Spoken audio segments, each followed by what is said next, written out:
Ramadhani ni sehemu katika wakati, na sehemu hii imefanywa kwamba ni wakati ambao ndani yake una fursa nyingi.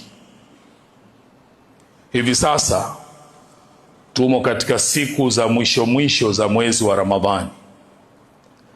Kama tunavyoshughulika na vitu viwili hivi kwenye maisha yetu na umuhimu wake, tunasema kuna time na opportunity, wakati na fursa.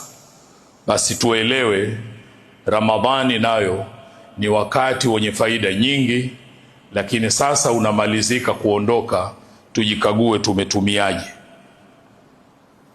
Moja katika watu wema yeye amesema, fa innaka idha lam tuhsin al-istiqbala, kama hukufanya vizuri wakati wa kupokea Ramadhani mpaka tunaingia 10 la mwisho, siku zinamalizika, usikate tamaa.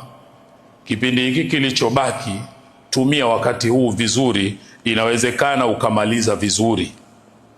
Kuonyesha kwamba wakati huu una faida kwetu, tutumie vizuri, ni maneno ya Bwana Mtume sallallahu alaihi wasallam kwenye dua ya malaika Jibril, aliposema malaika Jibril kamwambia, khaba wa khasira, amepata khasara na ameangamia, man dakhala alayhi Ramadhan, yule ambaye Ramadhani imeingia, thumma nsalakha, kisha ikaondoka, kabla an yughfara lah, kabla yeye hajasamehewa.